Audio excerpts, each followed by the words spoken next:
Are we excited about today? Are we excited? I believe that this event is going to be highly impactful and will be inspired for our next level in business. Okay, so you already know where we are here. The Business of Interior Design Masterclass with Vickyheldan. And our table of content would come up from, I think we have over 6, yeah. So we'll be discussing concept and definition of interior design. Concept and definition of interior design. So now, we'll be having an interactive section. I want you to understand that.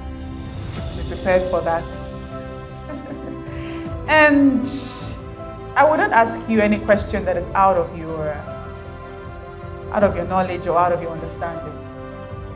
I would not ask any question that you can't answer, just to let you know. So now, I'll start by the definition of interior design.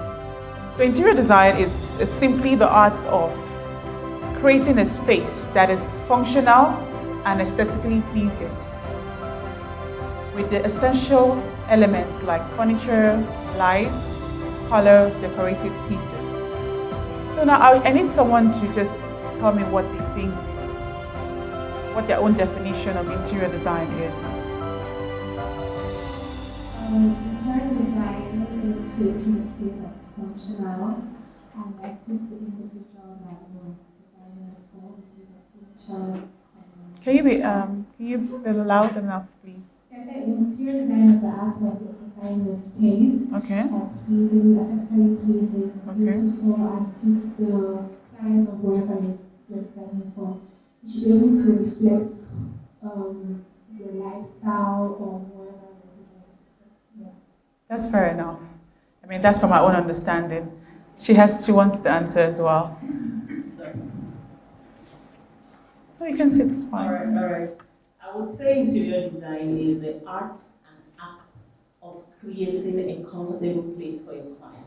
Okay. Because we're looking out for aesthetics, but if it's not comfortable, that's functionality. All right. Yes, that's what you mean. I understand that. Right. In the simple terms.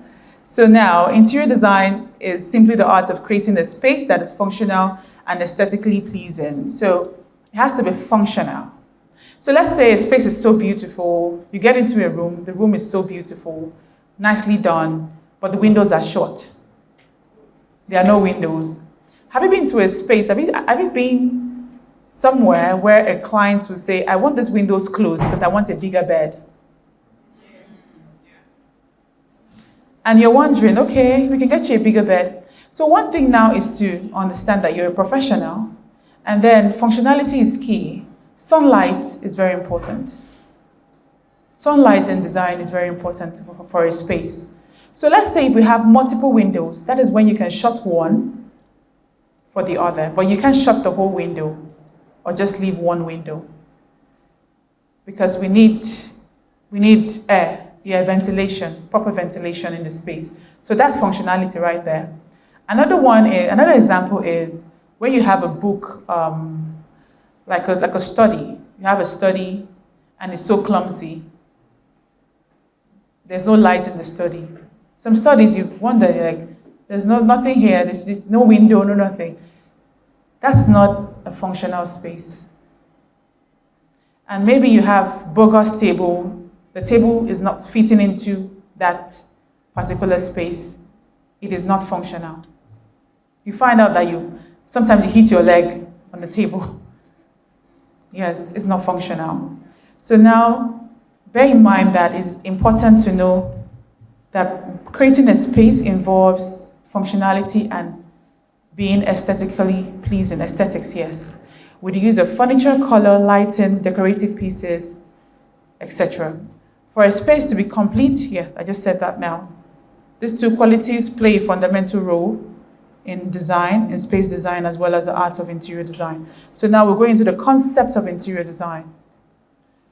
This is a central theme where all design elements are focused on, which are known as the following: space, line, texture, pattern, color, form, and light. Let me take it again.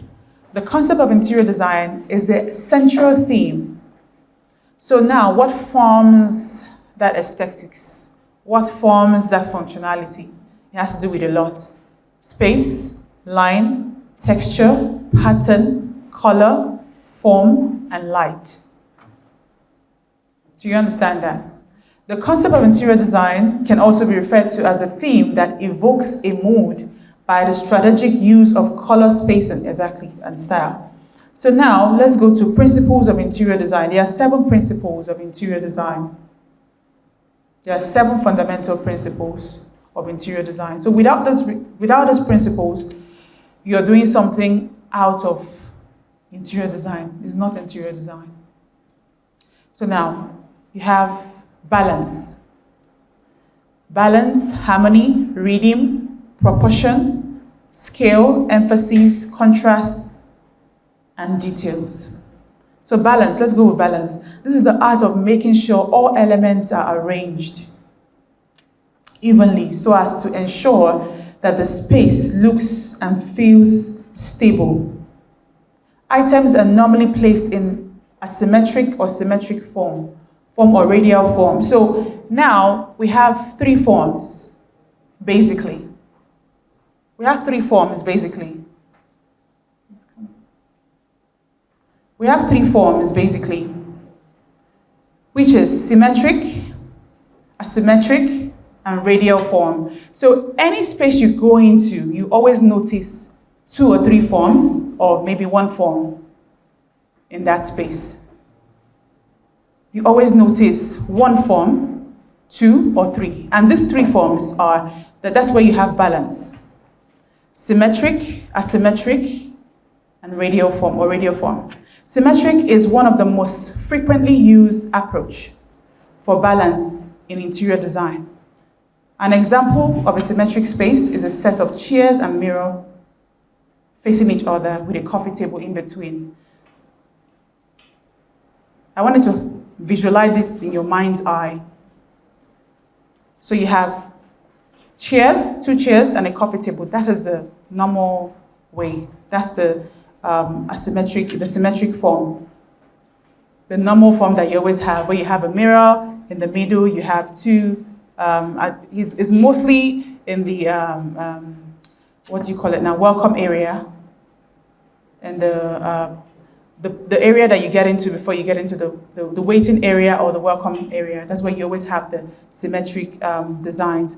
Why asymmetric is a modern approach that offers more flexibility in design. So it's more flexible. When you're doing a symmetric design, it is more flexible.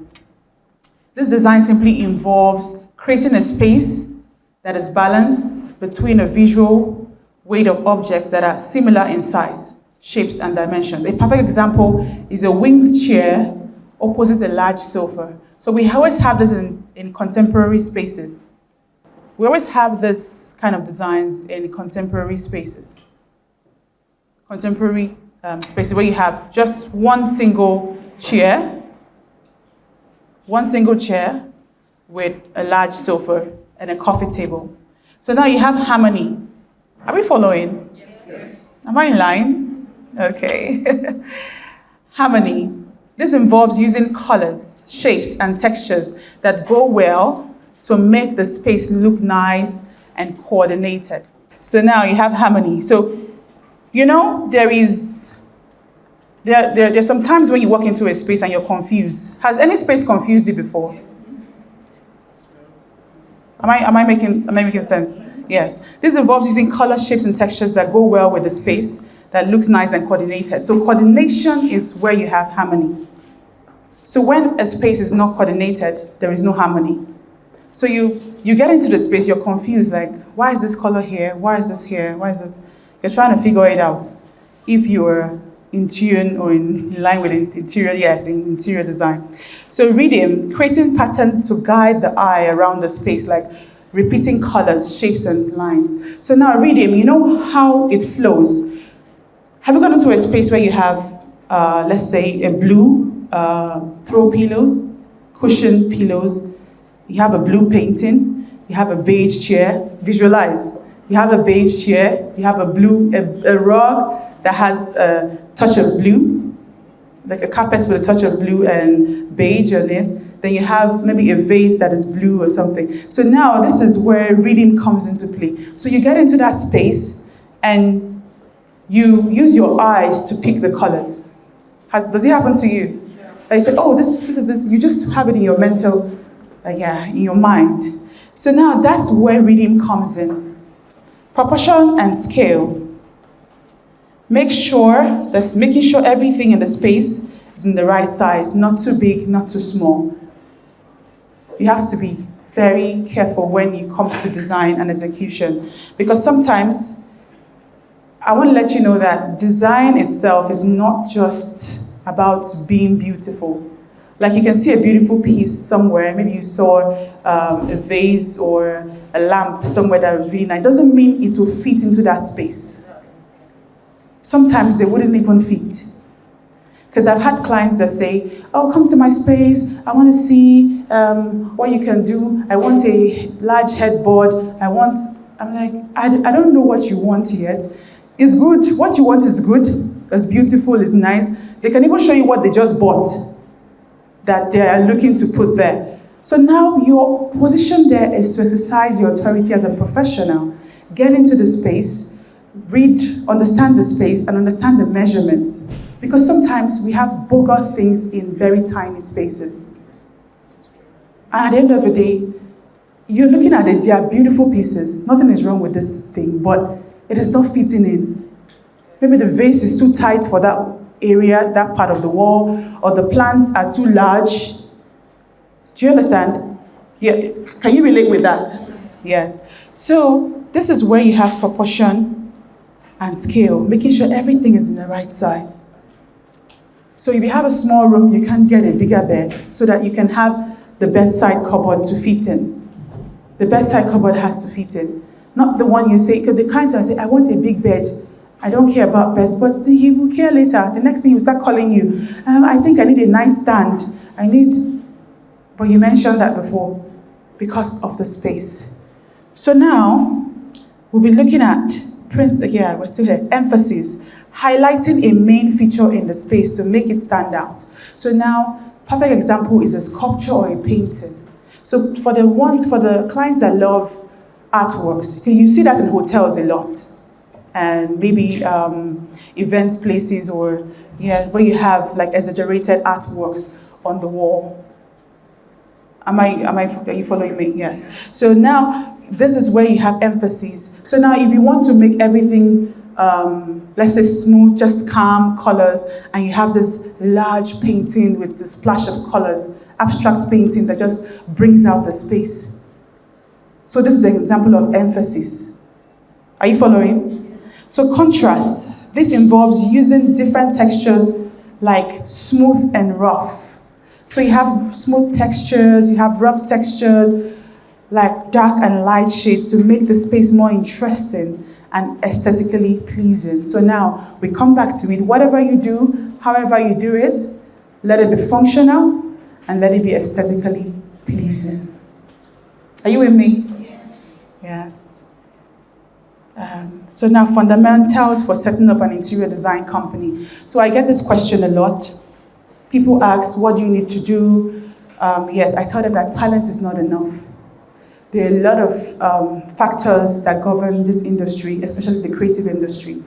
One has to be more in line and in tune with the business part of it as opposed to the aesthetical part of it or talent part of it. So let's focus on startups now. So now, when you want to start up an interior design business or a company, you have to understand that you have to know what are you looking at? What type of design are you looking to focus on? You know, as creative, we have a problem, and that problem is settling for one thing. Always. It always comes up because you have a plethora of ideas. rolling through your mind. And it's not your fault. That's what it is. But now it's to streamline it so there is orderliness. I've met a few creative people who actually, they are very creative, but they don't know how to organize their creativity properly to make it pleasing. So it looks scattered at the end of the day. So now this is where you have to focus on. What type of design are you looking to focus on? Clarity is key. You have to be very clear so you'll be able to define your niche. Clarity is really key, so you'll be able to define your niche. As an interior designer, you want to make sure you are not taking up more than you can handle. Do you understand? Because this has to do with a mental strength as well. There's a lot that goes into creating stuff, executing, creating and bringing to life. There's a whole lot. It's a process. Do you understand? Yes, so now you can't do, you're seeing Mr. A succeeding in this part of interior design. Maybe it's focusing on landscaping or focusing on just building kitchens. And you say you want to do kitchen, you want to do landscaping. At the end of the day, you might just not get it right. So the best thing to do is to know what you're doing and focus on it. If you decide to do commercial spaces, residential, I know someone that does healthcare places, healthcare centers. So she's focused on doing maybe pharmacies, hospitals, all of that. Cosmetical areas, gynecology, centers, yes. Yeah, clinics, that is just her focus, that's her niche. And she's good at it. So you can't say you want to do clinic, you want to do restaurants, you have to focus on something. But then, not to say, a lot of people are multifaceted by nature and they can handle it. Some people are like that. So everybody's not the same, but we all complement each other. That's something I want you all to understand. You're not left out because sometimes you want to do a house and you get another company to take care of the kitchen. Am I correct? You take care of the kitchen. It doesn't mean that you are less of yourself. So now this is an industry you have to come into with lots of confidence within you. If you want to go into this industry, you have to be confident about it and be ready to collaborate, be open for collaboration. It's very important. It's highly imperative that you have it in mind that you're ready to collaborate with anyone that is good enough, that represents what your brand stands for. Do you understand? Yes, so collaborating doesn't make you less of yourself. It also makes like two forces coming together to create something incredible. Always see it that way. So now, for you to do it better, you have to now look out for people who are in line with your brand's agenda. It's very important. Yes, so now, if you decide to do commercial spaces, residential, all of that, outdoor spaces, you have to be clear with it. If you decide to do full service interior design, I'm a full service interior designer. I understand spaces, and it doesn't mean that I'm better than any other person. Sometimes I even get the kitchen company and get other people involved. Do you get? Yeah, because sometimes the job gets overwhelming, and then you want to collaborate. And it doesn't mean I don't know what I'm doing. If I bring my idea and the other person brings his idea, we can create a fantastic space for our client. And that's all that matters, honestly. So all projects and jobs doesn't have to go just with Vickyheldan all the time. So that I just want to understand that and have that in mind. So one might also want to go into e-design. Yes, we have 3D designers. So without them, so you see, we complement each other. So you give the 3D designer or architect to design what you want, and then they bring it to life. So the colors you want to see, the ideas, the idea of the space, from layouts to the floor plan, all of that, everything will be in sync because you're working together. Do you get what I'm saying? You might live here today and decide that you want to go do the e-design, and there's nothing wrong with it. There's absolutely nothing wrong with it. So you're interpreting the vision of the designer and infusing yours as well. Are you with me? Yes. Am I making sense? Yes. Okay. Yeah, niche focus, yes, that's one thing. That's one problem. I spoke about it. as creatives, we all have our style and we tend to gravitate towards our style. Most times, which could be modern, contemporary, classic, mid-century, rustic, Scandinavian, like I said. So now, there is a situation in the industry. A lot of people feel like someone is doing classical furniture. So classical furnitures are known as the royal kind of, kingly, queenly looking furnitures. You know them, right? Yes. A lot of people are focused on that field, yes, especially here in Abuja.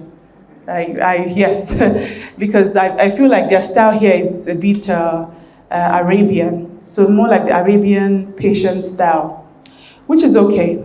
But then I want you to understand that if that is not your core, you mustn't do it. Someone else can be doing it and doing it very well. It doesn't make you less of creative or less of anything. Because sometimes we look at these people and we say, oh, I want to go into same royal furniture this person is selling, the kingly, queenly style of furniture, and then you go into it and you're not selling. And you think that is what, it's because the person is focused on his niche. He has a market already, and he's providing for that market. You don't have the market yet, and it will take you time to build that market. Do you understand? So for every successful person, you have to understand that there was a process. The person built his clientele over time. So you make necessary mistakes, and then you build followership. You start building cult followership. You building trust. I mean, Dr. Charles is going to take us through that when the time comes, when it comes to branding, and you're branding your company. So you build cult followership. So cult followership here involves people following you, even when, like, you've built your own crowd. They follow you, whatever you release. Okay, let me use my brand as an example. We started up as a fashion interior design, a fashion company before the interior design company. We did fashion for 8 years and transcended into interior design and home collection. So now, my clients that I used to make clothes for, and I used to make custom-made outfit, couture, high-end clothing. Now, when I'm doing interior design now, they tend to patronize me. They give me projects to do because they just feel like, okay, it's Vickyheldan. It's about excellence. It's about, she knows what she's doing. It's like this. I buy into her vision and her style of execution. So because when I used to make clothes for them, it was really nice. So they felt like whatever I do, so that's where cult followership comes in. They just follow you. If you produce a candle scent, because we have scented candles, we have home fragrance collections too as well. They want to buy because they know it's going to be good. I'm all about quality, excellence, exactly. So these people, you build your own clientele, you build your cult followership at the end of the day. So if it's contemporary or good, it doesn't matter. You have your clients. Every business has their clientele out there. Do you understand? Every business has a clientele out there. So be creative enough to pick a catchy business name. Yeah, that's always a problem. Because let me tell you something, we're living in a fast-paced world where a lot of people are impatient. I mean, we're all guilty of it. So when I'm looking at you, tell me what I want to hear, I want to go. Like, I'm going. I'm on the move. Yes. So what do you do? Who are you? What do you do? Okay, good. They just want to. So you have to pick a name that is catchy. That's one thing. That's always a problem. Because some people will say, I want to remember that lady's name. I want to remember that brand. I might have some, but I can't remember the name. Then when you check, the name is really long. You can't. So now, you have to be careful with that. Use words that resonate with design and space as well. Most times, it depends. So be creative to do a business search and register with the right authorities. Where's our barrister? Has he left? Yeah, I wanted to discuss the legal part of this business. So use words that resonate with design, yet do a name search and register with the right authorities. Very important, because let me tell you one thing. Be rest assured that as you're thinking about one thing, we have 10 other people in different places, different locations, thinking of the same thing with you. So let me explain it in simple terms. We have like-minded people all over the place. That's something you have to understand. Like-minded individuals. They think alike. So if someone decides to register that name before you, hello, it's your fault. So once you think about it, execute. So one thing about us, we actually visualize so much. We want to do this, we want to go into this, we want to always start. Because let me tell you one thing. If you don't start, you can't decide the end from the beginning. Do you know once you start, there's step 2. Step 2 can give you a visual representation in your mind of what step 10 is going to look like. But then you're not in step 10 yet. But let me tell you something. Even with that step 10 that you're seeing, you can't even tell the full details of what step 10 is going to look like. You have a tip of the iceberg. That's what it is. So whatever you're doing, always ensure that you're intentional. Intentional about your clientele, intentional about what you're delivering. Always have that in mind. Intentionality. Living life intentionally. It's very important. Don't mind me, I digress a lot because I believe that these things play a fundamental role in our daily lives. So we look at this now. Note that startups will need to follow a professional thing. Yeah, exactly. So now, there is no space for employing 1 million staffs. It doesn't show how capable you are. Do you know that one person can be really proactive and the person will do what 10 people can do. So now you have to look out for people that have the essence of what you're looking at in your company. Now you say, a startup, all you need in your team is architectural designer, 3D designer or 3D architect, furniture manufacturer, project manager, not on salary. You hire them for that job. Once you're done with the job, you all can bid goodbye until the next project comes up. Reason why I'm saying this is to avoid pressure. Avoid pressure. It's very important. Because we look at it that, okay, if we don't have any staff, that means there's no company. It's a lie. You're building structures. And without structure, you cannot elevate your company or your brand. You can't even employ anybody. Because when you employ them, people function under structures that were already built. You don't function under people. So if you build your business around people, once they live with your business.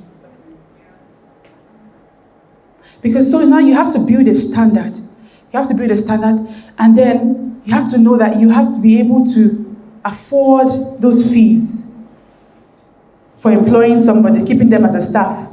You have to know that your company is doing a turnover of a certain amount, and know that you have a clientele, you built a clientele that will always need you. So all that comes to marketing and keeping tabs with your clients and all of it. Because I tell you something, some clients have amnesia. They don't even remember you after the project.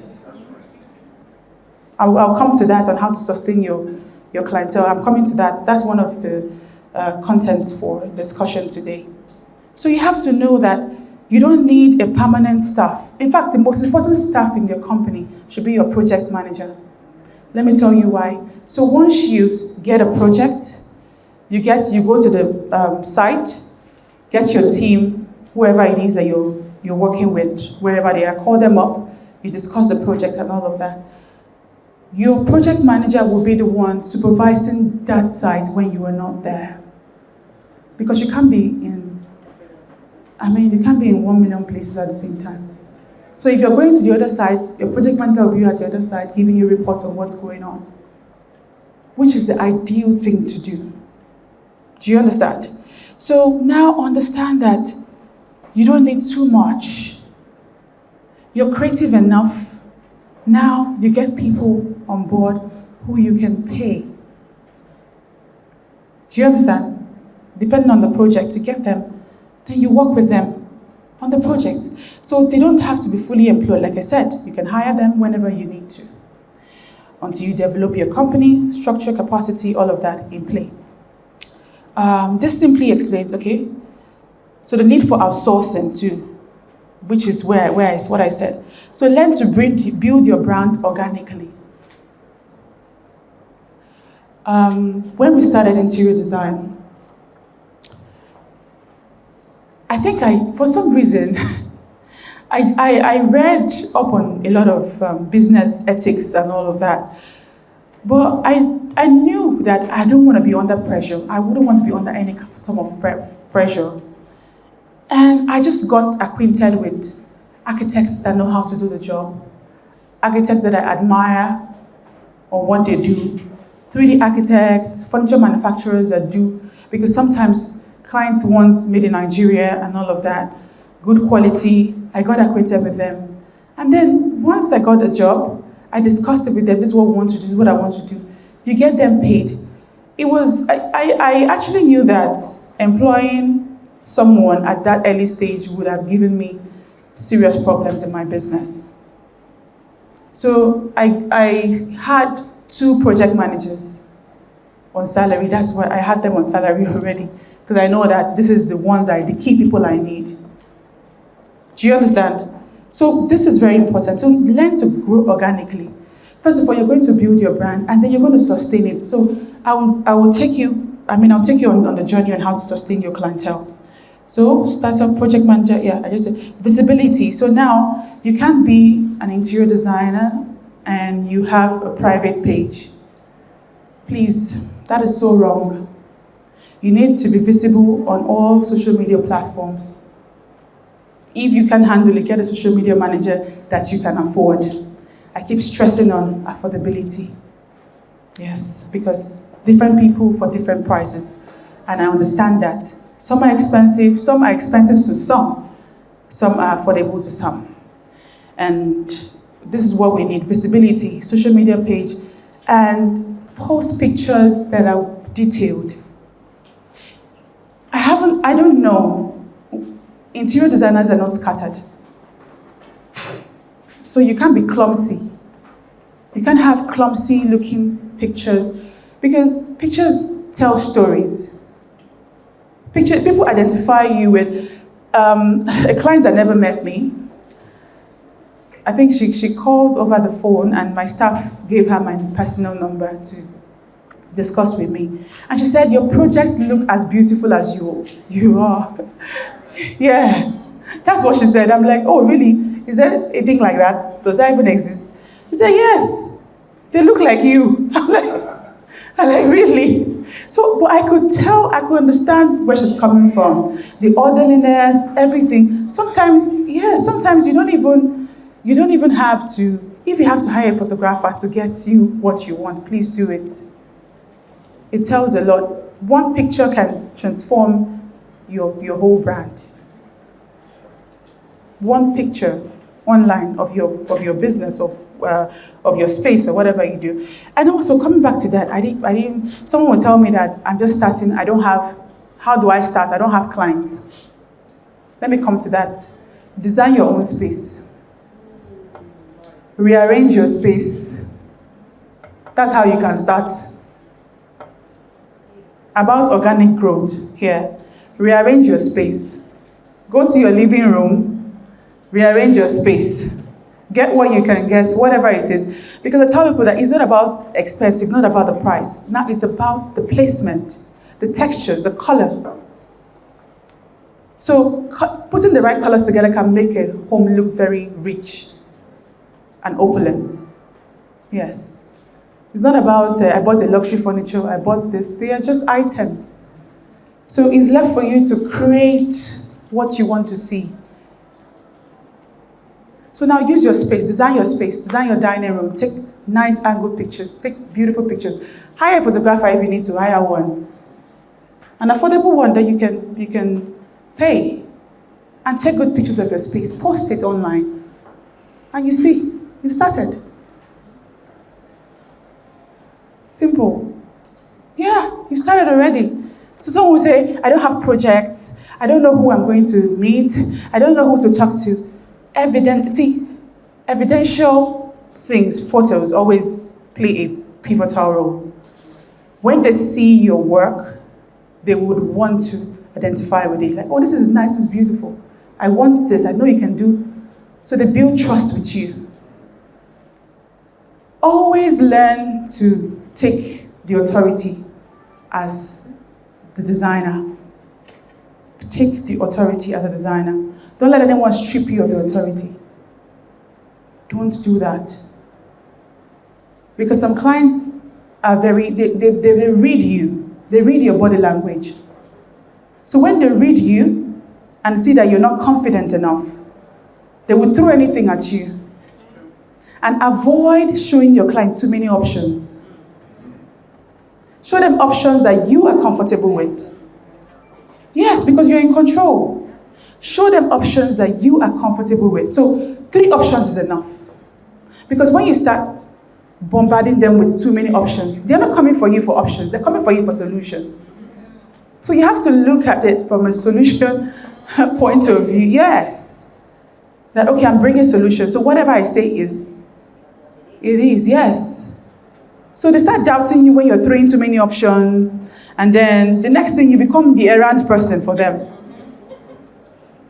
You watch yourself transform from being a professional into being an errand person because you are buying into all the options that they're giving you. Can I get this option? Can I get this? Can I? No.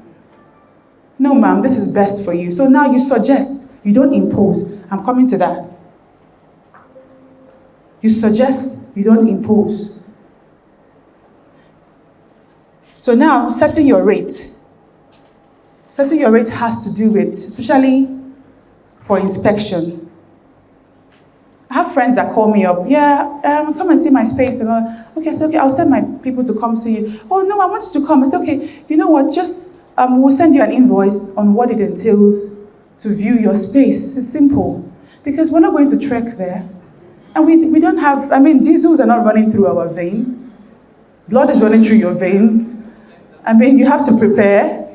Yes, you're not a machine. So you have to prepare for the view. So they have to make a payment. So they secure that payment. You use that, whatever fee you decide to put.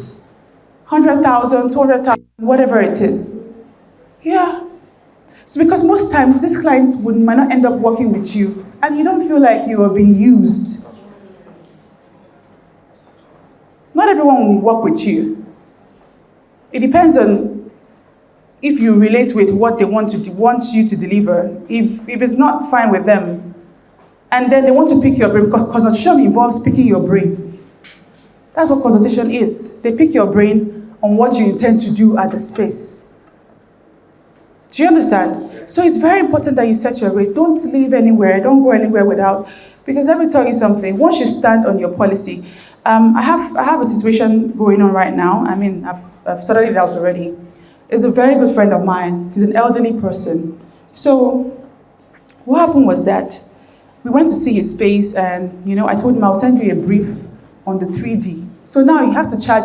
Setting your rates has to do with different aspects of the job, of the services. So now you're looking at setting your rate for 3D, setting your rate for inspection, setting your rate for different things you want to do.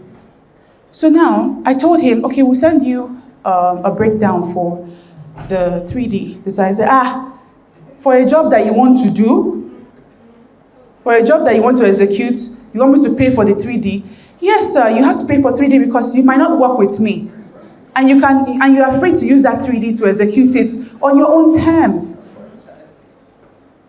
Do you understand? So this should be an eye-opener for you, that you have to charge for whatever you need to charge for. Don't let it slide, because it will come up in the future.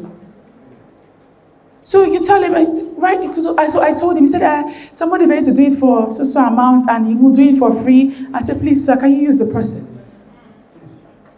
Please, sir, can you use the person? I value our relationship, and I wouldn't want this to come in between our relationship. And he's like, he appreciates. He said, okay, I appreciate it, that's fine. Because you can't, see, even if there's no 1 naira in your pockets, my dear brother, my dear sisters, I beg you in God's name, don't do anything that would put you in a very tight situation. If you're not okay with it, don't go ahead with it. Don't do it because you want to make quick money at this time. At the end of the day, that quick money you want to make, you might end up looking for money somewhere else to service that project. Because first of all, there is disbelief already. Yes. There's disbelief already existing. And everything carries energy. So there's disbelief already. They don't trust you enough. So when you're executing the project, you're walking on eggshells. You're not executing your authority fully as a designer.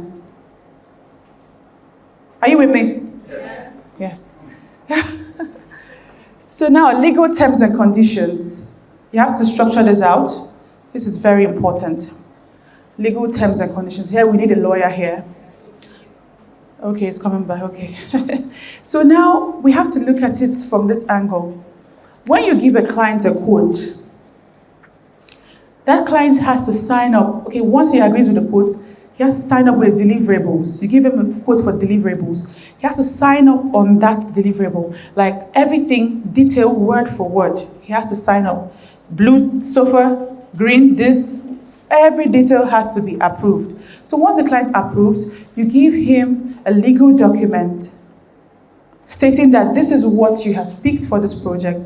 And to commence this project, this is your payment plan or payment structure for your company. Then he tells you if he's okay with the payment structure. Get a lawyer to set up that document. Don't do it yourself. So set it up. You guys agree. You people agree with what your positions and the position for the project. Then you move on. The person signs on it. You sign and you commence. It's as simple as that. To avoid problems, to avoid issues, to avoid... See, do you know that a lot of issues that people get into, they're not even supposed to get into it. If you do your due diligence properly, you're not even supposed to have one problem with anybody. When it feels like you want to have a problem with somebody, you would even sense it and tidy your end, keep your end together. Then, you avoid it. So now, business model layout for interior design. Yes. A business model layout simply enables you to set realistic... Sorry, did I finish up? Yeah, networking, sorry. I didn't finish with that. Networking. So you have to go for real estate events that has to do with building, architecture, all of that. Those are the people you're supposed to be talking to. People that build houses, that are into real estate, people that are into... we have Dr. Moses here. Yeah, he's a renowned real estate consultant and real estate person in the UK. Yeah, he's one of the top black realtors. He's Nigerian, so proudly Nigerian. Proudly Edo State, Nigeria, to the world. Yeah, let's give him a hand of applause. Yes. So with people like him, we'll collaborate to get things done. So with interior architects, when they're building, they need an interior architect to come in with the piping, the lighting, everything has to be in sync. You collaborate with them. Because some people think they don't need an interior architect. A lot of buildings you see, there is no bedside plug, there are no bedside plugs, no bedside switches, all of that. Those things has to do with interior architecture. They need to work together to achieve a functional space. So that space is not functional. Most spaces that you see without bed sockets and all of that, they're not functional. Because it's not making life easy, it's making life difficult for you. You have to stand up early hours of the morning to go plug your phone on the desk and then come back to bed when you're supposed to be relaxing in your bed and doing what you're supposed to do. So now that's where it is. So networking, you network, you reach out to people, go for events that relating to interior design and real estate. Yeah, so now A business model layout simply enables you to set realistic and achievable goals. Clarity of the company and brand agenda is very important. Clarity of the company and the brand agenda. So key activities, this has to do with list of services you intend to offer. So what are you offering? You can't say we offer everything in an interior design. I remember people that tell you we offer everything. We do everything in interior design. Like what is everything in interior design? Can you streamline? Can you specify? So now, the key activity, interior design consultation, space planning, furniture, decor selection. I know a couple of people who are just focused on furniture selection. So they are sources, they source items for you all over the world. That's what they do in interior design, and they're okay with it. So those people, they collaborate with the clients directly or the interior designer or interior architect. So this is something we have to understand. So value proportion, every client is only interested in exceptional value you intend to bring to their project. Look, they are not interested in your siblings, they're not interested in your family issues, they're not interested, they just want you to deliver their project. This involves exceptional aesthetics, unique personalized design and functional environment, which is key in doing design. It's very key. Value proportion. This is something that a problem we have in this country. When you give someone a project to do, if the person cannot deliver at that point, there is room for you to communicate with whoever gave you that project. Don't be afraid to do that. So you're proactive, you tell them, this is what's going on with your project, this is where we are. You give information accordingly at every given time. Do you know what that does for you? It makes the client trust every bit of that project from the beginning to the end. You're building trust already. So that's a very key point to note. So key resource, this simply refers to the key professionals and environment that propel the successful execution of this project. So now you have interior design specialists, skilled craftsmen, contractors, design studio. Your design studio, please don't be deceived. Your design studio can just be somewhere in your house that you just make up to do your thing. You don't need to go and rent one big building because you want people to see you in one space. You can be anywhere and do your business successfully. Do you understand? So now you need skilled craftsmen. That's why I always say skilled craftsmen that are in line with your brand agenda.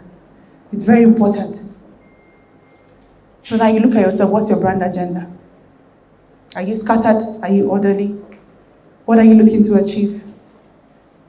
You look at that and you align that with people you intend to work with.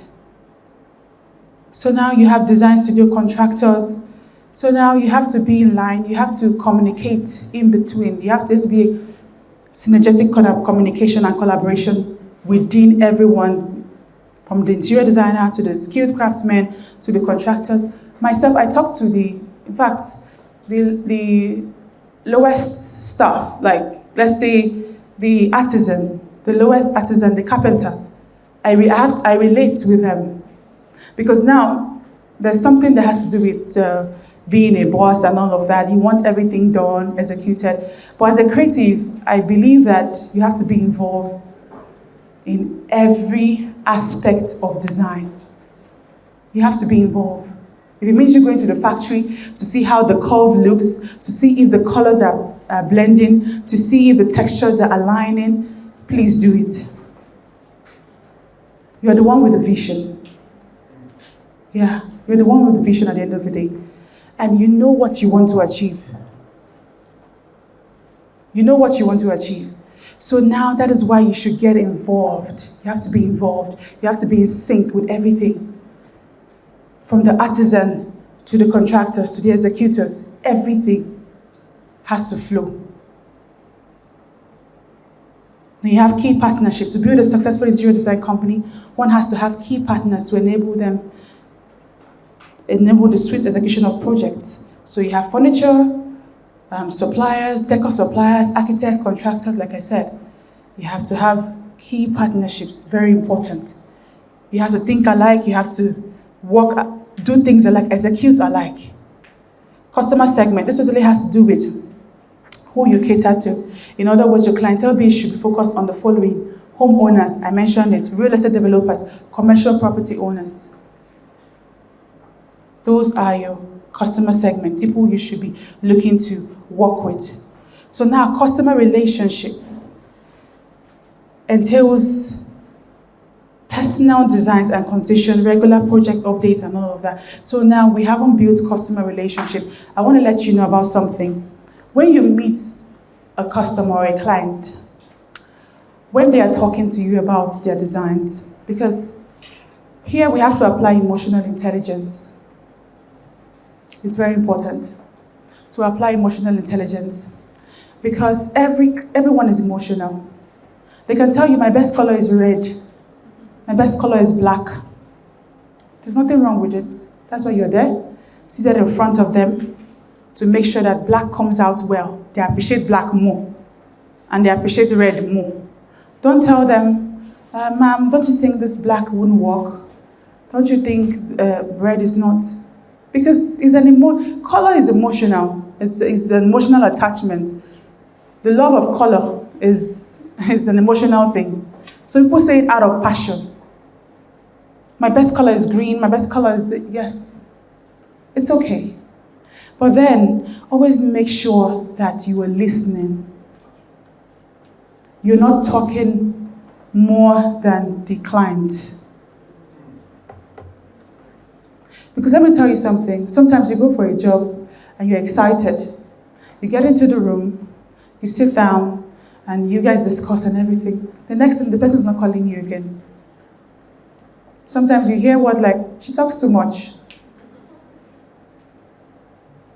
And you didn't even say much.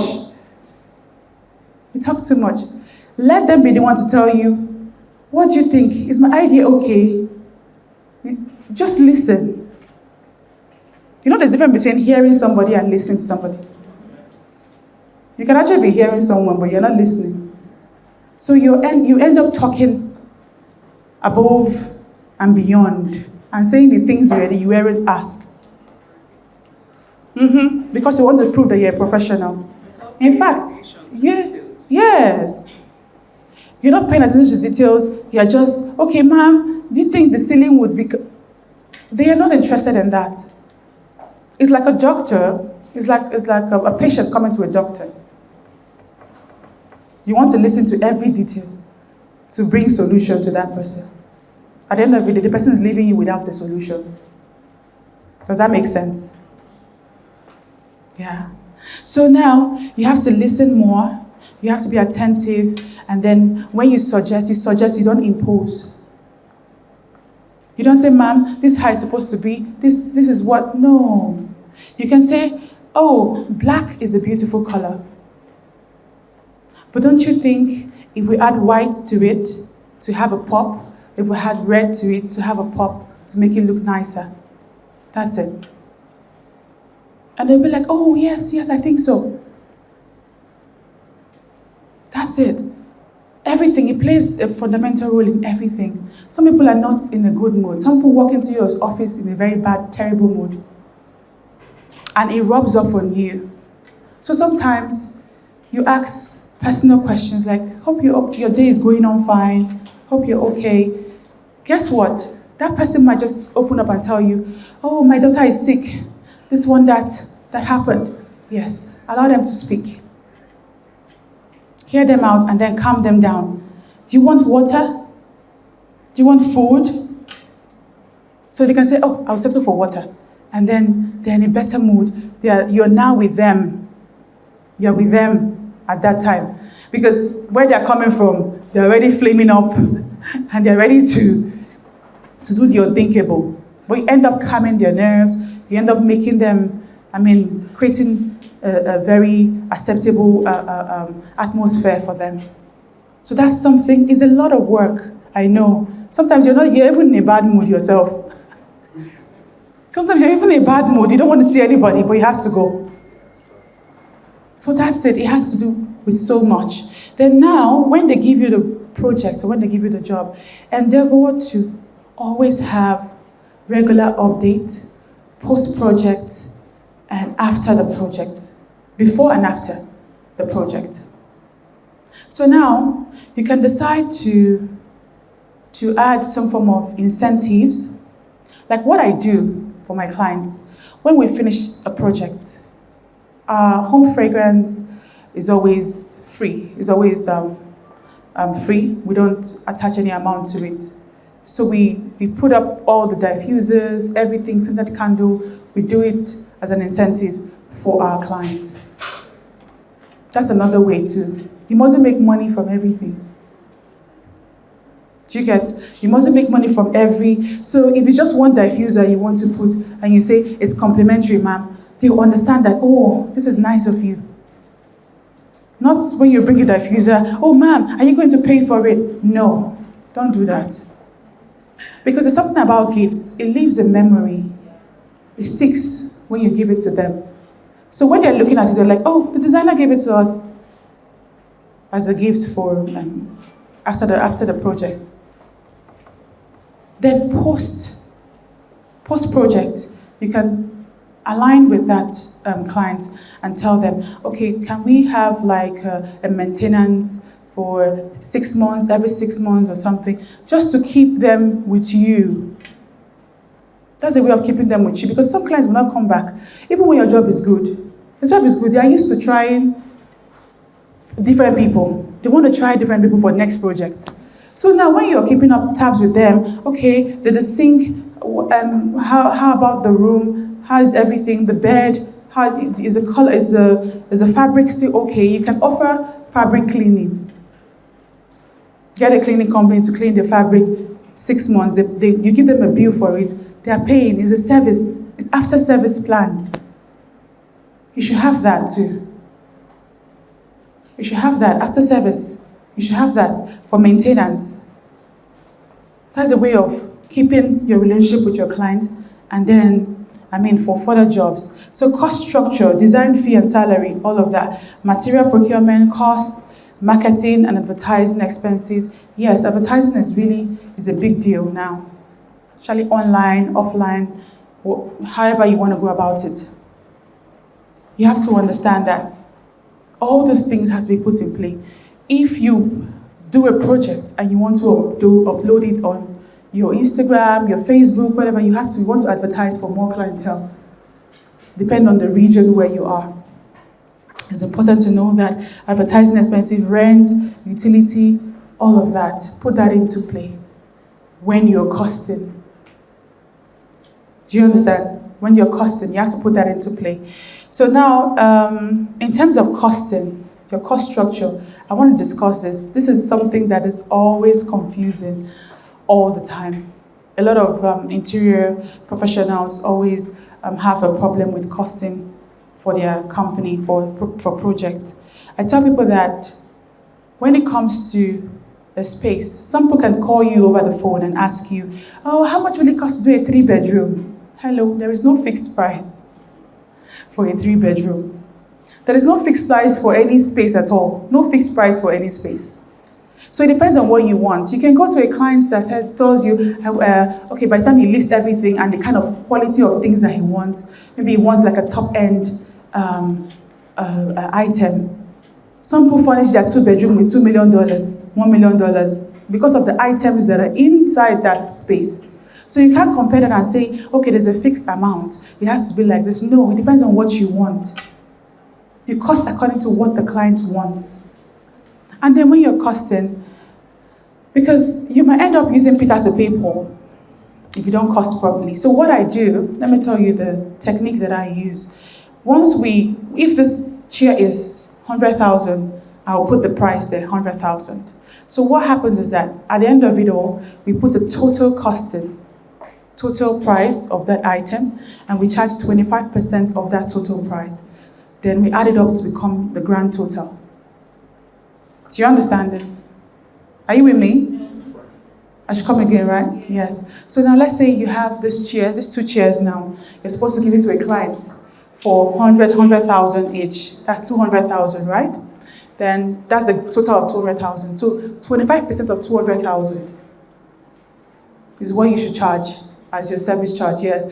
And then add that amount that you got here to the 200,000 exactly. So with that, you're out of trouble, you're out of stress, you're not topping up. Because I tell you one thing, it's psychological. Everyone needs a better price. Everyone needs a better price. So they will bargain. The art of bargaining is, it cuts across everyone, every sector, yes. So anyone can bargain. So if you tell them 100,000, if you put 3,000 on top of it, they might tell you, sell it for 100,000 now. Then you end up shooting yourself in the foot and removing the whole 50,000 you're supposed to make and selling the chair the actual amount. So why not just sell it the actual amount? Do you understand? Why not sell it that way? Because at the end of the day, everyone is happy, everyone is moving on. There is no stress. And then when it's time for payments, ensure that they pay for the items. 100% payment for the items, please. Always ensure that they pay 100% for those items. Then your service charge, you can take 80% of your service charge. Yeah. So at the end of the day, they end up owing you 20% of your service charge for the whole project. But make sure you always take the full amount for the project to enable you get the items ready. Because costing is a problem. I think that's why people don't even dabble into the business, or they actually close up and not bother moving ahead because they don't understand the cost structure. And now revenue streams, yes. Consultation charges, commission, all of that. Revenue streams. I tell people that someone should not walk into some of us interior designers, we have showrooms. Walk into your showroom without making payment for something, without paying for something, without engaging your service. So now, I have people come to me and say, oh, I feel that your prices are quite high and we might not be able to afford it. So I tell them we offer styling services. I came up with that idea because I didn't want to start losing clients because they're coming to me because they want an experience. So interior design is an experience. It's an experience you're trying to create. Is a part of you that you're living with people. Is a combination of a part of you and a part of them coming together, synergizing together to create something. So now you're creating an experience. So what I understand is that since you're creating an experience, why not offer them a styling service? So I tell you to go buy your furniture wherever you want to buy them. Buy your pieces, buy anything you want to buy. But when it's time for styling, arranging it, placing it together. So arranging those furnitures, of course, they won't buy everything now. I will have to buy the things I need to style up the space, right? So that's where I make money. Does that make sense? That's where I make money. There was a time for 6 months, we're not doing projects, we're just doing styling for homes, offices, all of that, styling, offering styling services only. Because, what if I didn't come up with that thought? I will stay without having any business. So you have to look for how to keep your revenue streams coming as a design professional. You have to look for how to make them get in, because they're trying to feel that experience, but then they can't afford it. So why not let them get what they want to get? At the end of the day, you might be making 6 million, 10 million from just styling. And that can sort your bills out. Also, in terms of storage as well, even if the storage space is your own, even if you own it, you have to tell them, once it exceeds this month, we might have to renew the contract for storing your items. Because some clients will store items with you for months. It will occupy your space and you might not be able to store other people's items. Even if it's yours, they should pay for it. They should pay for the space. So with that, you're able to run your business and keep your business afloat and keep the staff that you're retaining. You're able to pay salaries and all of that. Are you with me? Yes. You all are quiet. Are you with me? Yes. Okay, you're observing, right? Yeah, very important. So now you have to start looking inward. Those things that you ignore. The demurrage, when they ship things to you, you pay for demurrage, right? So then you should apply it to your business too. You can be making, because, now storage, I put a fee of 300 every month. So if your stuff is not coming forth, you're paying me 300K. Yes. So with that, you're making money from just keeping people's things in your storage. Not running helter-skelter to where I'm looking for how to get more space to store things when you can make money from what you have on. Do you understand my point? Yes, you have to put that into consideration. Also, revenue streams, projects, post-project maintenance. Like I said, you can make money from post-project maintenance. Come in agreement with the client to actually decide on what they want, aftercare of their home, whatever it is. You make that happen. It's very, very important that you put that into consideration too, to sustain your business. So now, let's discuss this, business development. Yeah, what is business? Can someone tell me what is business? Microphone, please. Your slide is human language. Your slide is also with Yes, okay. Okay, so business is offering service. Just can you put it in your mouth so we can hear you clearly? Business is offering services for a fee. But not that services for a fee. Services for oh wow. Okay. Business is simply the exchange of goods and services for economic gain or profit. Economic gain or profit. So goods and services. It could be monetary, it could be non-monetary, anyone. So why do you do business? We have to get this clear before we even go into any business. This has to relate with our everyday life. Why do you do business? People go into business for various reasons. People go into business for financial gain, personal upliftment, fulfillment, societal impact. Depends, maybe you're building a legacy. Personal fulfillment, yes, passion. So now, we have to understand that these factors influence business, reasons for doing business. So it's important to know that interior design is not a low-budget product. It is inherently a high-end service. I always say this.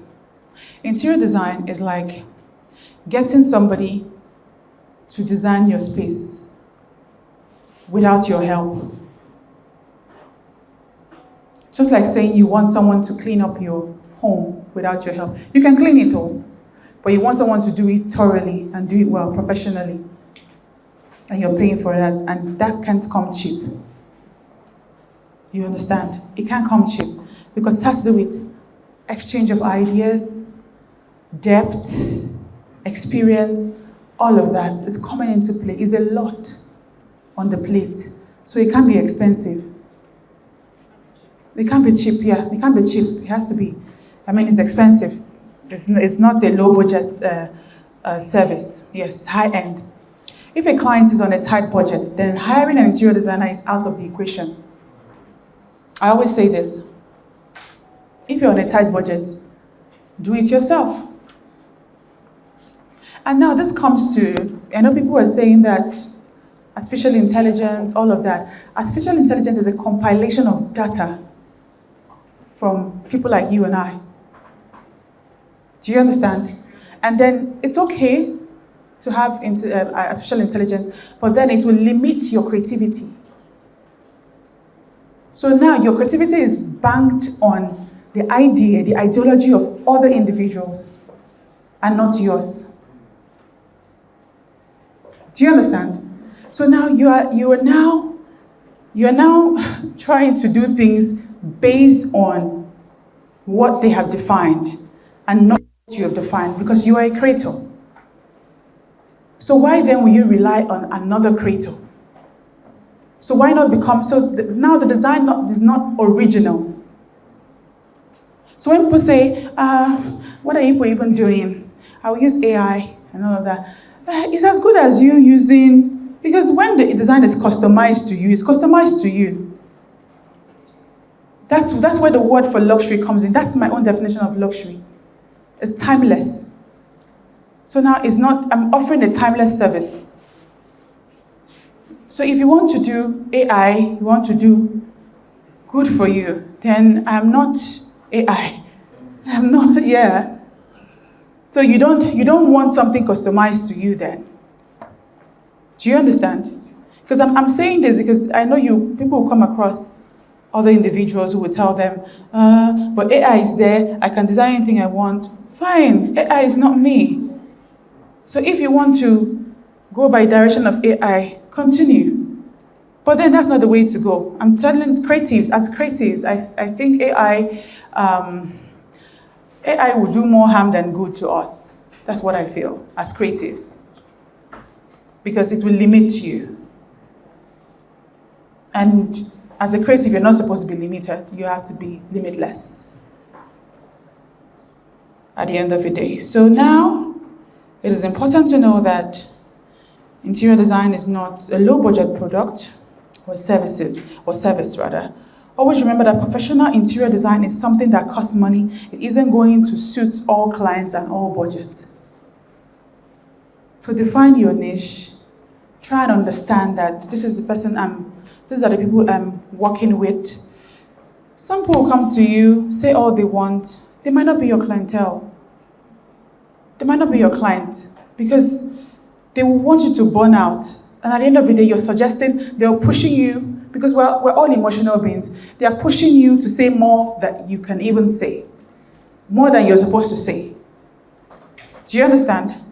And this is not where you want to be. You want to be in charge. You want to be in charge of the situation. You want to be in charge of everything. But then in executing your authority, you have to limit giving too many ideas, too many informations. Only answer questions based on what you will ask. Do you understand? Yes. Before a professional embarks on a project, it's highly imperative to put certain thoughts into consideration. How long will the project take? So you can put a few weeks, 1 month, few weeks, but you know it's going to end. So you have to give yourself that room for any form of changes that may occur in the process of the job. So how to charge? I already said that already. I already said that how the project will impact the brand. Yes, you have to look at this. How will this project impact my brand? Some projects will leave you broke, stressed, and disorganized. And you don't want to be in that place. So you have to put that into consideration. How will this project impact my brand? How will I grow? How will my company grow doing this project? Do you understand? So a guideline to how to start a project with a client. I told you consultation has to do with discussing the project with the client and getting a deep understanding of what the client desires to achieve with their space, which might also involve site visit. Yes, you have to be there, understand, and before you embark on that site visit, ensure that you put a price to it. So you don't end up going out and coming back with nothing. If the client decides to sleep over it and not give you the job, you're not angry because a fee was attached to it. And for every information that you give, 3D, whatever, even if you're the one to execute the job, the person has to pay for the 3D animation on how, yes, it's important. Even if you're the one to execute it, he has to pay for it. Because that's a different service altogether. You know, I discussed on how you can generate revenue, right? Yeah, that's one way to generate revenue, to stay afloat in your business.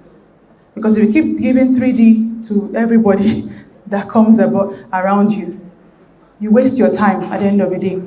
So kindly note that before the consultation takes place, there needs to be an agreed fee. Yeah, quoted, I already said that. Scope of work needs to be discussed. If the person wants a sink in the dining, if the person wants the bathroom to be opened, to have a glass door, that has to be stated. Don't discuss one and go use your initiative to add a glass door. Because let me tell you one thing that happens with creative, especially designers. Like that, it happens to me. So when I get to call the client later and say, I think there's a new development. I feel like this will look better if we infuse this into the design, already existing design. And I have to give the person the reason why. Because the contract has already been signed. So I have to tell you the reason why I feel this will be better. Do you understand? It's very important. Don't say, I just know it will be better. Tell the person, either the window space is too small, either the bathroom, it will give it more illusion, it will give it more space. You have to discuss that. And they will appreciate it, because if they see that you're having an in-depth reasoning on how you intend to execute a seamless project for them. So never forget that. Whatever you change on site, because creative, it's somehow, when you get into site, say, oh, I think this sofa should be here. Please tell the client that the sofa is changing, so you don't get into trouble. Are you with me? Yes. Yeah. So that's my scope of work. So once everything okay, make sure to sign on it. Yes. So make sure they sign on every detail. So if by the time you make those changes, please can you send them a document to sign again on it? So when the job is being executed and then they tell you, we spoke to you, ma, about this change of sign, and they're like, oh, I can't remember that. We changed something. Some people don't remember things. So you show them that, oh, you signed on it. Do you understand? So everyone is clear and there's no problem, there's no issues. Payment terms, that needs to be discussed. If the person needs to pay you before the project commences, pay you after the project, whatever it is, discuss those terms. Then agreement, legal, yes, we have a legal luminary, both of them, and even him. So you get to the lawyer, discuss your terms, the agreement you've come to with your client, and make sure they draft a document stating all deliverables and everything, and they sign on it, and everyone is okay. Then client's relationship. We all know that our clients are the reason we're in business, obviously. To sustain your relationship with your client, you have to be professional and understand that they are not your family members. I said that in the beginning. They don't want to know what happened. Keep it professional. If whoever it is, one of your team members pulled out of the job, it is not your place to tell them that your team members pulled out of the job. They don't need to know that. Just tell them that, oh, something came up, but we're working on it. Always project positivity. Because if you're exercising fear, they will run away. Because you're afraid. So what do you want the client to do? Do you understand? So giving them that information, they don't even need it. So if you encounter issues, you tell them, yes, we're working on it, everything's going to be fine. I have been in a situation where we're sending tiles. My manager called me that the truck broke down, and it seems like a few of the tiles got broken. The client was calling and asking, where are my tiles? They were going to, was it Uyo or Akwa Ibom from Lagos?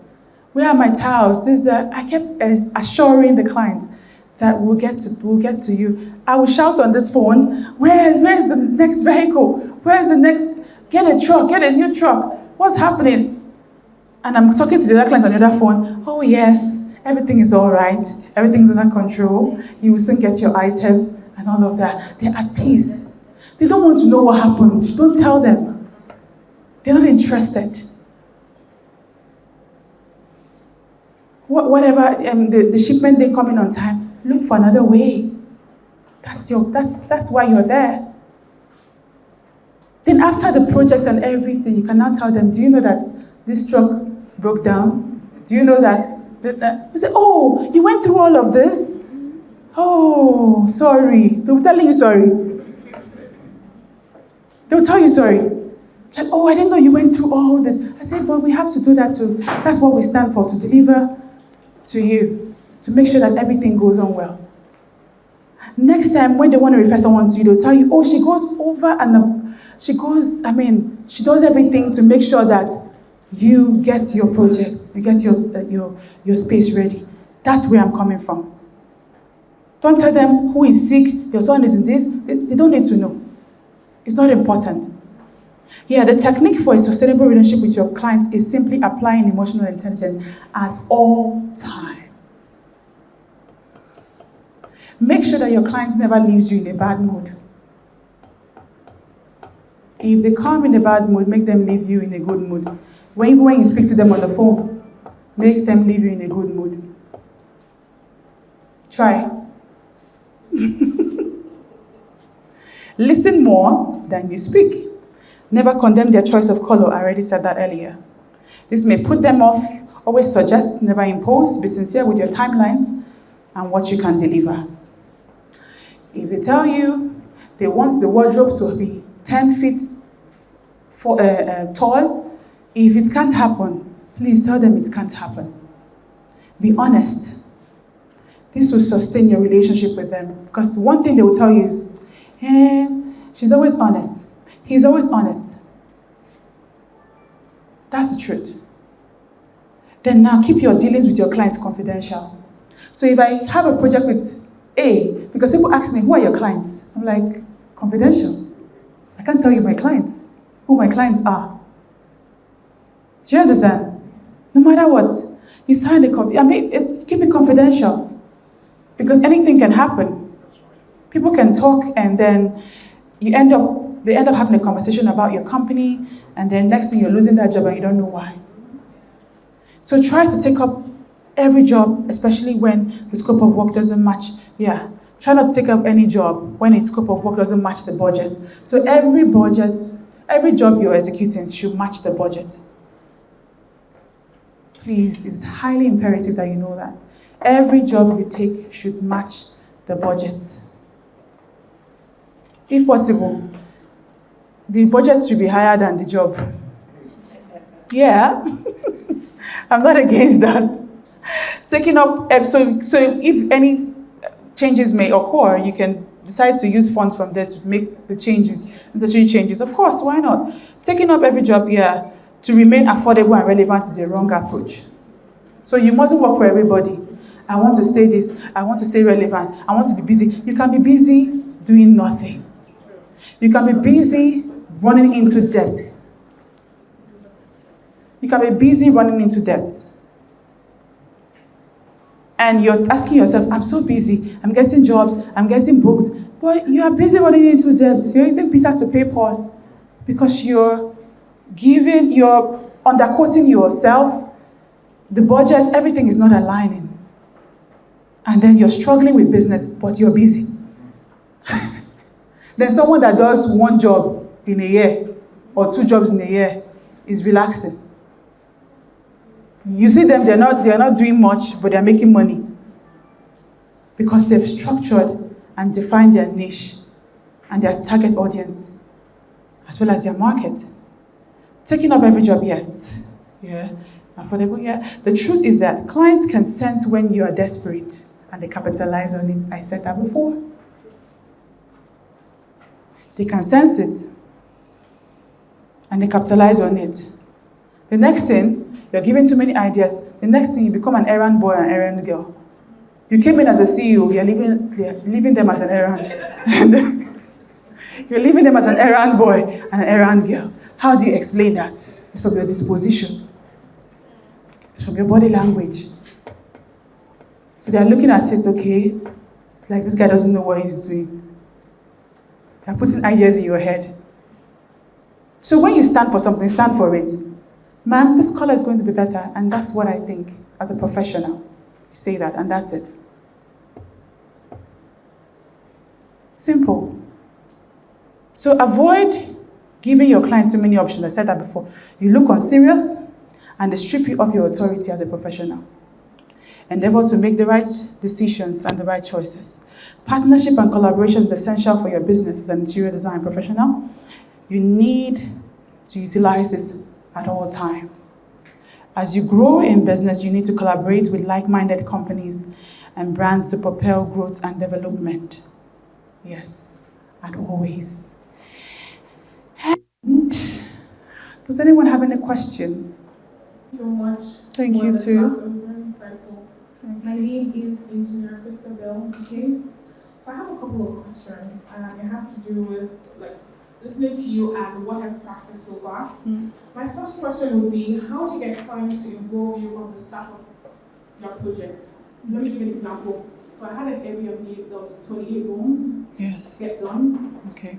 And I realized that the fittings, the electrical fittings, were beside two windows, Okay. two small windows, and they wanted to put the TVs there and put curtains by the side. And I told him that if that was what he wanted to do, I don't think I'd be able to work on the project. Eventually, they got the main person, the main owner of the building, and I spoke with him and I said, this is not professional, we need to rewire the place. And he kept saying, no, he's already got the place, whatever we have, let's work with it. And I said, no, I can't. Eventually, I got him to understand, but I know you talked about talking over the client.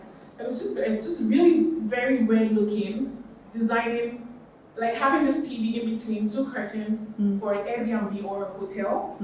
So eventually we had to break all the walls for all the rooms, 28 rooms.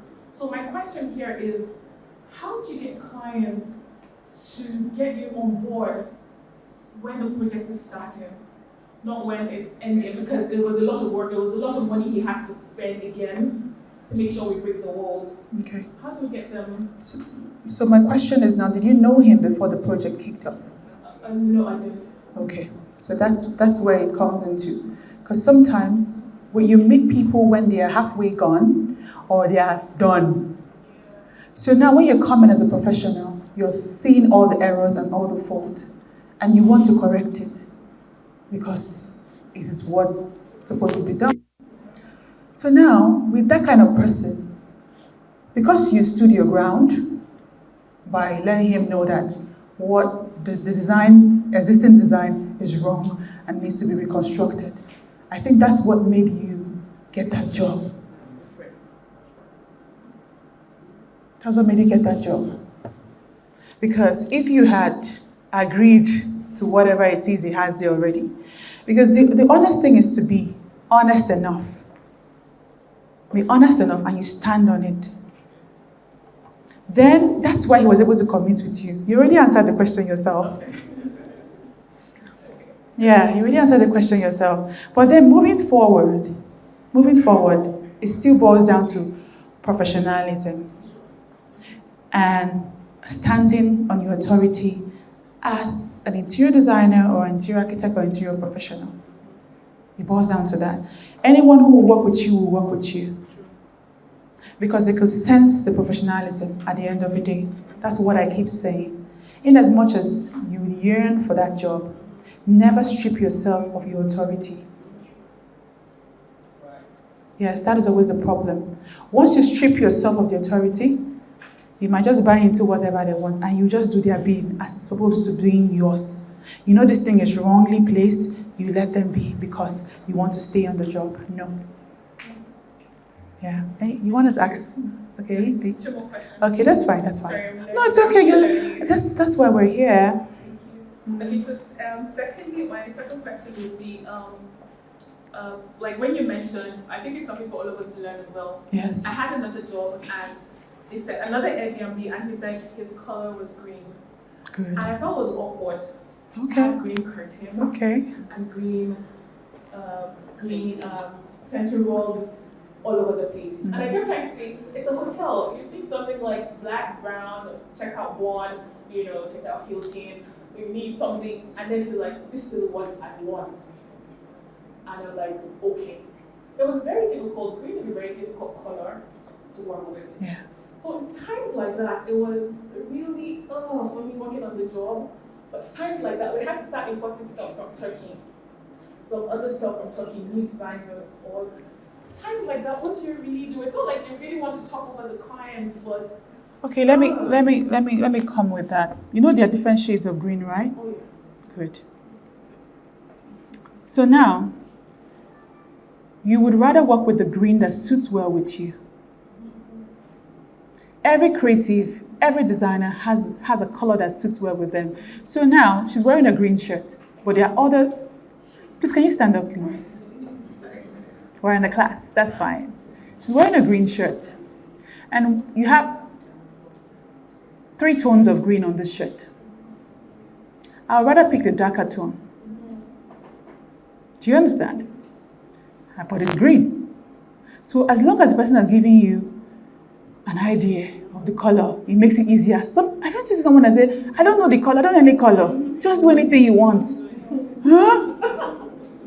But I actually like that too, but then it puts you in a very tight corner because you don't even know what to do for the person. But then, because you're a professional, you wear your professional hat and you put it together. So now, if a client tells you red, work with the red that appeals better to you and everyone that would see it. Give me any color, black. I can work with any color. What if they are particular about the shade of red or green?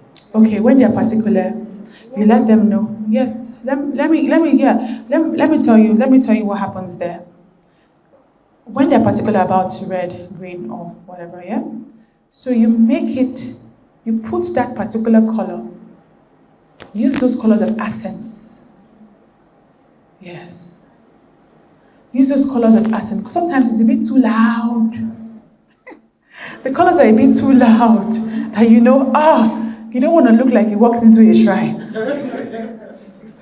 You understand? They're a bit too loud, too bright. So now what you do, you look for places to place them. Either as cushions, as decor pieces, or as paintings. Because there's nobody that will tell you he wants the chair red, he wants the curtain red, he wants this red. Oh, no, it's not possible now. So that's why you have to be knowledgeable about colors and how you blend them. Warm tones, dark tones, all of that. You have to be knowledgeable about it. Have I answered your question? Yes. Thank you very much. So the last one. Okay, yeah, no, go ahead. Okay, so you talked about the pricing. Yes. Like 25%. Yes. So sometimes clients, when they give you jobs and they want into millions, let's say 25 million, and 25% is kind of high, and they look at you like, not too much. Why would I be giving you 8 million naira, or why would I be giving you 10 million naira for this job? Usually. So for me, what I started doing, like your second option was putting, if I have to get the furniture and stuff, I just kind of put my money on top of it. Yeah. And then still put the service charge, and then sometimes do my service charge for 15%. Okay. Or whatever, because I put money on everything. Is that wrong? No, that's not wrong. But then you're at a risk when you top up money on each item. So let's say now topping up money on an item is relative. I wouldn't tell you that this chair is 100,000 and I'll not make it 200,000. That's over the top. So now when you top up money, let's say this chair is 100,000, you can do 120. Because prices change every day in the market. Let's be sincere with ourselves. You can do 120. And then when the clients, obviously 120. So whatever happens, you might have late delivery for the item. You might have late delivery. You can use that money to put in for whatever issues you encounter in the project. But if you want to do 20%, 25%, because 25% is what we do. So if you want to do 20, it's fine for you. Whatever percentage, make sure it is conducive enough for you. So now always remember that you're doing the business for sustaining your business. To sustain your business, sustain your brand. 2 things, sustain your brand and your business. Yeah. Thank you so much. Thank you. Sorry, just the last one. It's okay. When you get your final payments, like people have done the 80% and the 20% of your service charge? No, 80% of service charge. Yes, 80. Okay. No, 80 and sorry, hold on one second. 180, yes. 100% of your payment for your items. When you get your 20%, your final 20%. 20% when you've delivered. Yeah, by then you know that you're just taking that money for, you're relaxed, you're more relaxed than trying to be upbeat for any form of stress. Yes. You're welcome. Okay, please, go ahead. What do you know about clients who want to follow you to source for furniture? Okay, some people are very inquisitive. Yes, they are visual. I call them visual clients. That's why most interior designers should have like a showroom if they want to go into furniture, however it seems. With such clients, yes, and you have to make sure you know the price of those furniture. So what happens is that when they are buying the furniture, even if it's 10 million, you put it there in your receipt that's 10 million. It's as good as you buying this furniture yourself. The only difference is that the money is not going through you. Do you see the difference now? Yes, they might tell you, oh, but you're not the one that bought the furniture. I'll be like, yes, sir, but if I was one buying it too, you would see in the receipt is 10 million, it's the same 10 million. The difference is the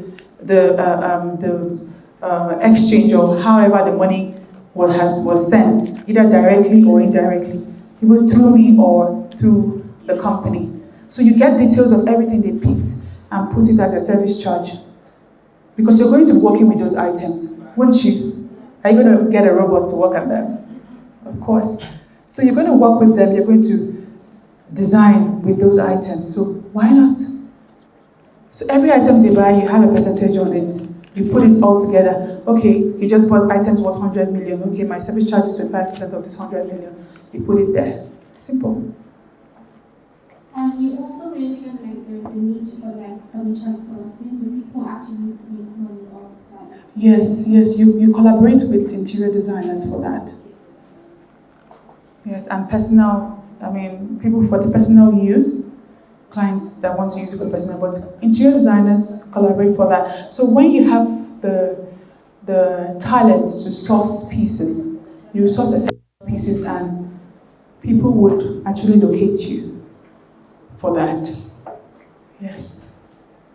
Hi, my name is Susan.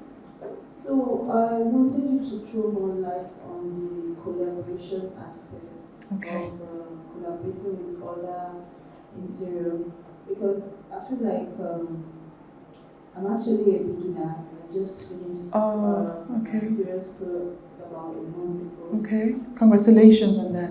Thank you. Yes. So I had a job. That was my first job, and I didn't know where to actually start. I didn't know what to do. So I was actually thinking of collaborating with other interior designers who have been in the industry. But I didn't know how that was going to work, the business aspects, the pricing, and let's say posting on my own page. Am I supposed to allow them post on their page or also after the job, or the job is solely mine? And how is I understand you. Yes, the pricing going to be. Okay, I understand you. So now, you have to have a conversation. You have to have a definite conversation with whoever you decide to engage in that project. So now, while having that conversation, you have to state what you want, because now it's your call. You're the one bringing the project to them. State what you want and how you want it executed, and then you agree on something. You agree on terms. So now, if the client if she's going to, the designer or whoever you engage is going to charge for a particular amount, you decide that you're taking 60%, whatever it is that she agrees with the client. Do you understand? And then you have to get a legal binding on that. If not, you're just making, having conversations, just conversations, that's what it is. Okay, so are you... For instance, I get a job, I already bargain with my clients, I'm supposed to be paying, let's say, ₦1 million. Okay. And I get somebody to do it. Yes, you sign a non-disclosure that the person would not post the project on their page, and he has to sign on it. It's an agreement. You come into agreement. Yes. And then if you want to say it, because we don't do that in this country that much. Abroad they do it. Different designers collaborate together to do a project. So you can do a collaborative design. I mean, I'm yet to see that. But then I see that more with people that do kitchens and people that do, so when you're a designer, you design the house and get the kitchen company to come do the kitchen, and then there's a collaboration. You can agree that, okay, this is a collaboration. Or then you can sign with the kitchen company that you don't want them to post this stuff on their page. And you have sole rights to those images. Is that clear enough? Yes, but what of the monetary aspect? The monetary aspect. Yeah, the monetary aspect. Is supposed to be aware of the money. No. You bargain with what she will cost. It will cost her to execute the project. Okay. You and your client, see, there shouldn't be an intermediary between you and your client. You're the direct connect with your client, right? Yes, so now you get the job. Just like if I get a kitchen company to come do my project, I'm not telling you what the client is paying, I'm telling you what I can pay. Do you understand? And let there be an agreement, an agreed figure to that. It's very important. And you guys have to sign an agreement so there is no issue in the future. That's understandable. So there's something she said about, what she said about 20%. Yeah. Charging 20% of fee. 25%. Sorry. So if, let's say, for what she said, if the 25% is kind of high, and your client is telling you should reduce, how do you? You can reduce to 20. Okay, you just agree with No, the client, but how you might not agree because some clients are persistent. So to be on the safe side, you can do 20 and leave it at that. I mean, these figures are just what you agree on and what works for you. I'm just giving you an example of, it's not a cast in stone that it has to be 25, it has to be, because this is what works for me.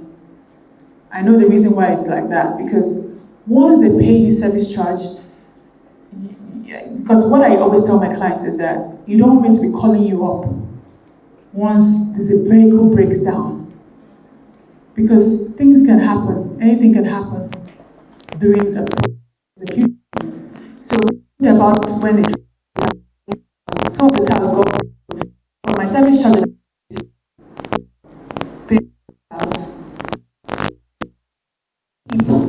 my brand and yes, reputation together.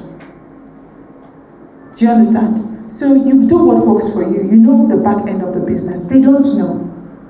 So with that service charge, I was able to cover up the loopholes and make sure that everything is in place. But if you don't put a good percentage for your service charge, you end up being burnt out. And you don't want to do that. You want to enjoy what you do, right? You want to enjoy your business. So you have to be intentional about these things. Because there are little things that will take you out of business. And you don't want to operate in a chaotic mindset. Yeah. Have I answered the question? Okay, next please. Good afternoon. Good afternoon. I'm an aspiring interior designer. I'd like to know if, let's say, a client agrees on something, let's say he or she wants a glass bathroom door, and then after a while the client decides to change it and say he or she does not want it, after you have made purchase of that. Sorry, come again. Let's say a client decides they don't want something you've already purchased for the interior stuff. Let's say a glass door, which you've already bought. What do you do about it, especially if you can't take it back to sell it? What happens with that product? Because did you sign on it that that's what they wanted? Yes. Yeah, so if they don't want it, they should say what they want and they sign again and you tell them the cost of it. That's what you should do. Yes, so when they pay for the new one, what happens to the old one? You leave it with them? You have to sell it to them? No, you take it back. So it's two ways. The glass door that was purchased formerly is their property. That's something you have to understand. You didn't buy it with your money. So you ask them what they want to do with it. You ask. If they want to sell, you help them sell, and you tell them the terms of selling. If you're going to you bargain with them on what your percentage will be if you sell it with your company. What if you don't have a company? How do you sell it? Okay. What is a company?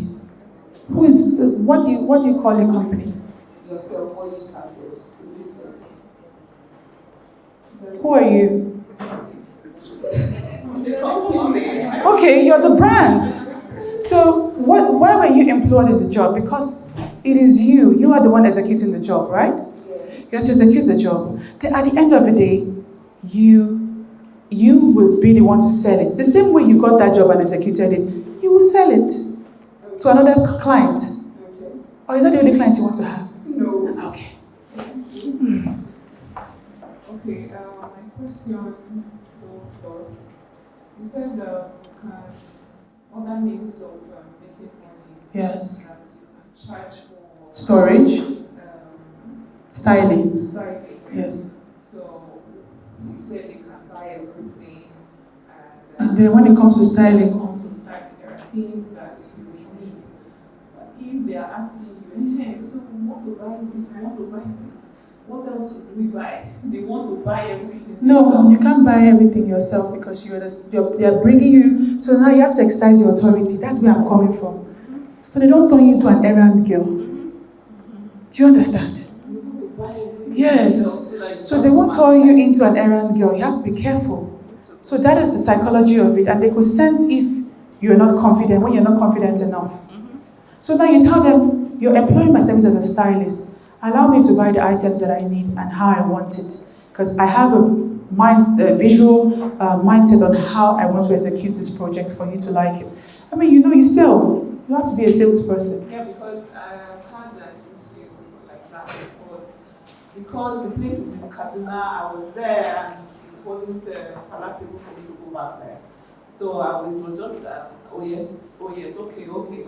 So, but I just thought, like, what if this person is here and I'm to style and you are buying everything? The frame, Well, have they not? Okay. What size should I buy? The keepers, No. what is the rock size? No. Asking detailed questions. No, you can't. You can't give too many informations. That's where I told you, don't give too many informations. It is in your place to execute. So now you're going to meet a doctor. Doctor is telling you you're going to need this tablet for this. You're going to need surgery to do this. You're going to do this to that. Are you going to ask him what scissors are you going to use for the surgery? What nail are you going to use for this? No. Okay, and then how do you then charge for styling? Yeah, okay. Now, styling. You have to tell them based on what you are buying and your services. So now, the list of things that you're buying, even if they buy it themselves, you charge that service charge because that service charge has to be involved. So let's say you're buying things worth 5 million naira, you write it there. Your service charge is 20% or 25% of that 5 million naira, put as a grand total, and then you make your money. Are you convinced? Yeah. You're a bit confused. I'm talking based on my experience. Yeah, but now you're here, so you have to unlearn what you have learned. So am I going to say I won't allow you to buy everything? No, you just pretty much say it in a nicer way that the person is as a professional. You don't think that it's okay that if they are bringing you in as a professional, they should let you have your way to do the job you're being employed to do. You're a professional. You're not a house help. A family member, professional, exactly. Okay, so what transpired was that they paid for my consultation, and because the place is far, so normally I'll take 50,000, 100,000 for consultation, but I charged like 200. And then they also had paid my transportation and going to the place, and you understand. So I felt that there was a need for me to, because I couldn't be there. You have a project manager. Let me start with that. Yes, I have a project manager, which I use if I'm on ground before using, and then he's staying at the project and supervising everything. Okay, I think you need to get your structure together. That's what it is. Yes, and you need to be bold enough to do that. because I see that you're not bold enough, and that's why you're having those loopholes. And that's here in business. You have to run your business like a business, not a charity organization. That's it.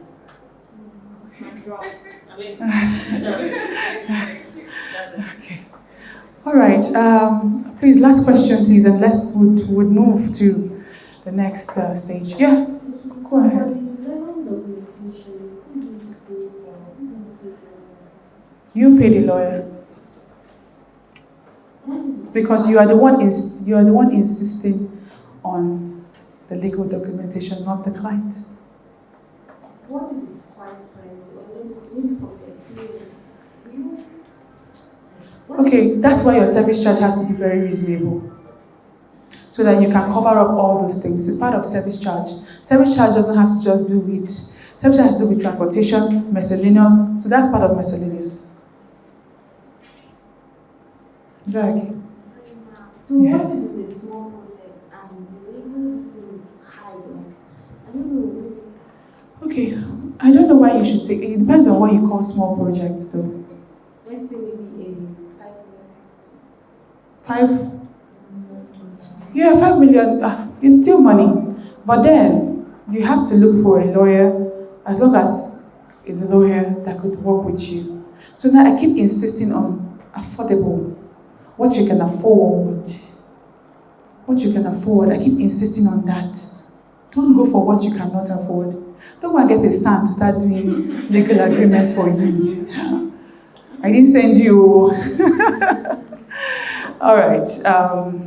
I believe this section was highly impactful, and I believe that we are